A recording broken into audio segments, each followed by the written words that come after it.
Welcome back to Fallingfoxgaming, everybody. I'm your host Blaine, and today we're picking up with some more Kenshi. We pick up just outside the gates of the hub. We have spent the past couple days gathering up all of our resources, condensing everything we owned, and preparing to move north. Up front is the squad that's going to be heading north to build a fortress on Holy Nation land. Behind them, up on the steps, the platform, are those that are retiring from adventuring. The people standing before us, above us, watching over us as we leave, they're heroes. They joined our cause in an effort to make the world just a little bit better of a place. They did so. Everyone before you had a huge part in rebuilding the hub, and that is where they will stay. They are going to take up city council positions, act as guards, laborers, anything that they can do to help the hub, they're going to do. Hopefully, they can finally put their swords down, or at least sheath them, and rest easy knowing that the hub is now a bustling trade city that anyone can come and stay at. In the last episode, we did not accomplish anything. In fact, it was just a show of the culmination of all the efforts that we've put into this world so far. We have spent a very, very long time rebuilding hub, gathering resources, and ensuring that one day the hub will be a safety net for the rest of the world. Refugees of war, victims of enemy empires, can come to hub and rest easy knowing that they will not be hunted here. Fox, F0X, X16, Dredge, and everybody else have dedicated the rest of their lives to fighting the Holy Nation, to putting an end to their slavery, their subjugation, and the fear that they spread to anyone not human. The force that moves north may never return. They are going to assault the Holy Nation, their outposts, their farmlands, their mines, even their cities. This is no longer just about survival. This is about doing what's right for the entire world. The Holy Nation has sought to bring everyone underfoot. Even when we set up just our simple little outpost, just a place to camp and rest and perhaps make a living for ourselves, the Holy Nation sought to effectively enslave us by way of their religion. No more. We set our sights north. As we look, there are a few locations that we could go. Okrins Gulf and Okrins Pride are two very distinct places. Either one of them would make a great location for our fortress. Now, we haven't fully scouted up north. We've done very little exploring, in fact, but thankfully we have two people that have explored quite a bit. Kit and Ripper are two very talented scouts, and they've done a little bit of scouting for us. Now, the force that we are traveling with will not be slowed by any bandits or anything along the way. The only thing we have to watch out for is Holy Nation patrols. If we see them, we will decimate them. Let's head north and find out where our new home is going to be.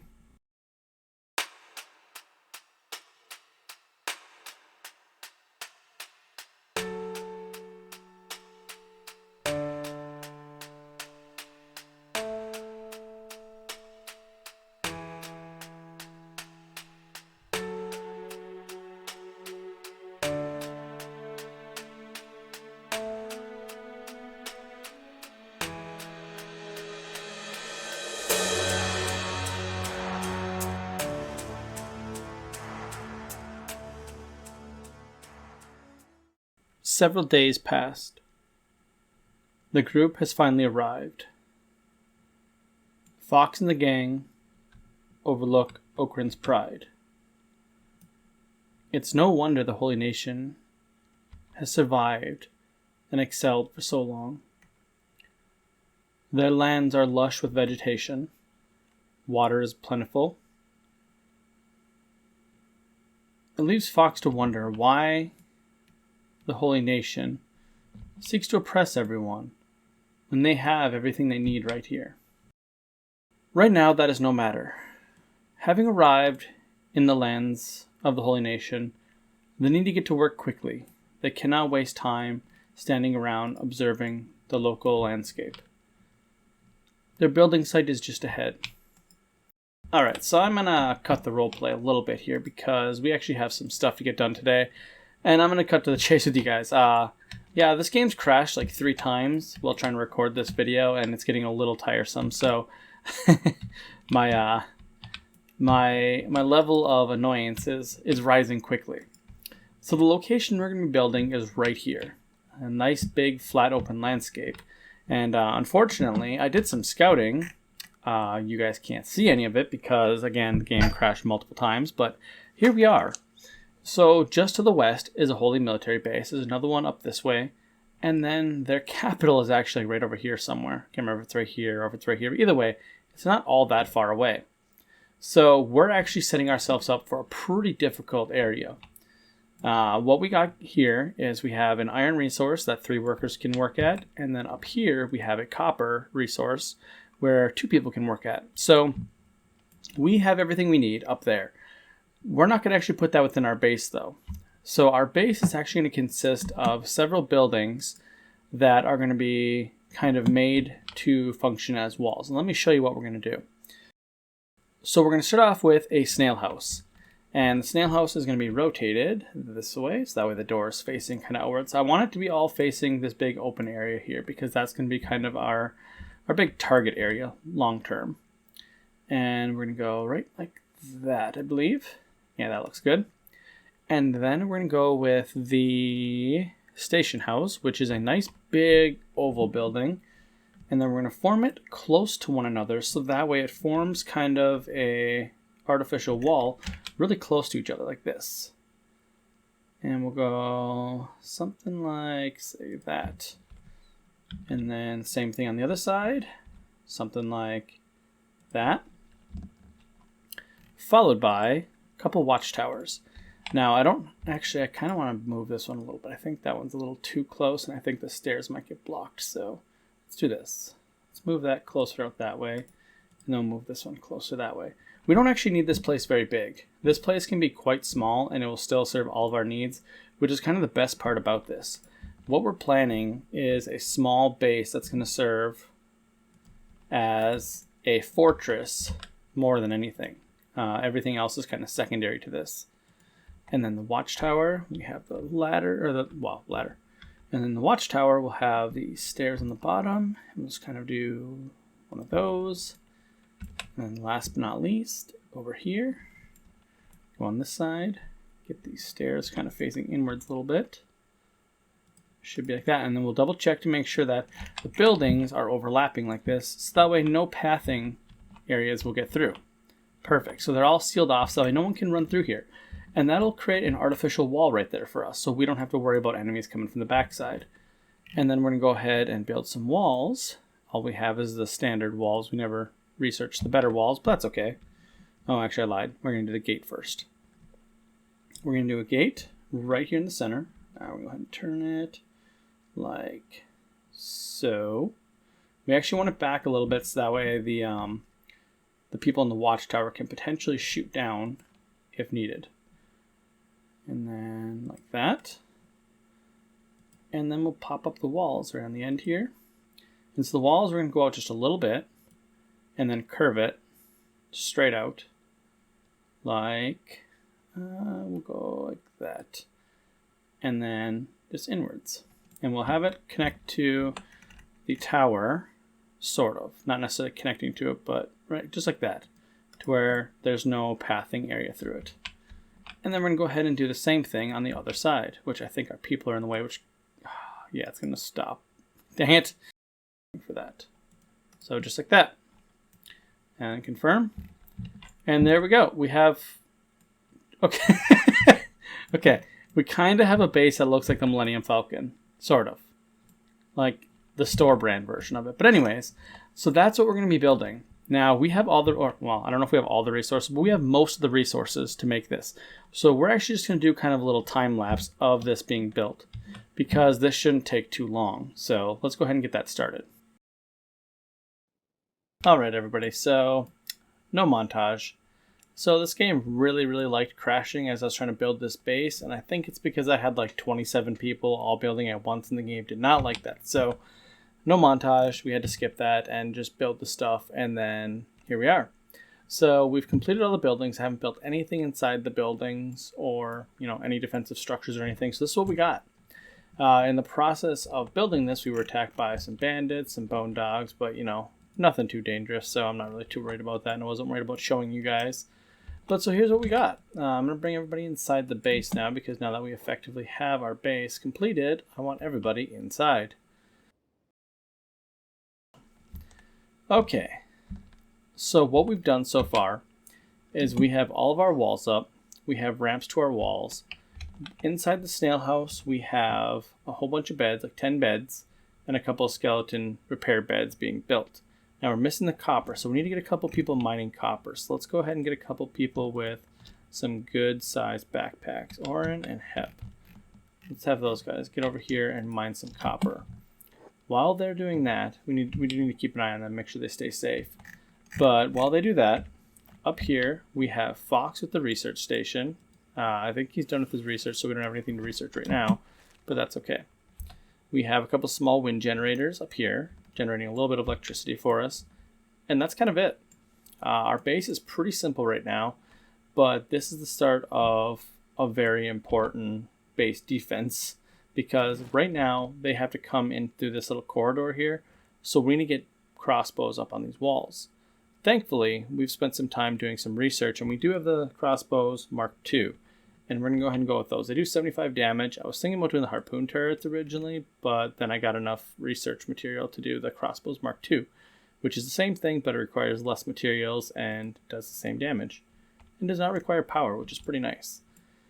Now I have enough iron plates to make a few of these, so what I'm going to do is I'm going to do 2 on each side to start off with, and I'm going to kind of do them basically like that. So they should be able to fire at anybody that's actually attacking the gates, because that's kind of our primary target for now, is anybody that's going to be attacking the gates. I'm not too worried about the whole kill zone down over here yet, but that will be focused on in a little bit here. Once these crossbows are done, then we can effectively have this place defended heavily, because 75 damage per shot against the paladins isn't a terribly good amount, but against the sentinels and the holy servants, that's like a 1-2 shot kind of kill thing, so pretty good. And these guys are probably getting close to having it 4. Perfect, that's what we needed. So 4 is all we need for now, 4 copper, to get these skeleton repair beds done, because they require 2 each. So with 4, we should be able to get those completed immediately. And then he should run back over to copper resource. And there we go. We now have beds for everybody. Crossbows are fully functioning. I'm going to just double check all of them to make sure they're working. Okay, so all of our crossbows are working. And let's go ahead and get our primary snipers. We have pins. We're going to put them closest to the ends here. So pins is going to go up here. And Fall, who is our other kind of archer turret person, up here. They're the 2 best. Now, we do have several of these other people that are partially trained, but we need to get their precision up first, because they keep hitting our own people. And actually, now that I think about it, that won't matter, because this isn't going to be like our other base where we had the wall behind us, which was our biggest downfall. That was our biggest problem with our last strategy, is that our turrets were behind our people, so they kept shooting them. So I think what we're going to do is let me just take a look and see who our best turret people are. Alright, so it turns out Bark and Cabo are our next best turret people. So there we go. We now have people manning all 4 turrets, which effectively means we have 4 people shooting 75 damage weapons continuously.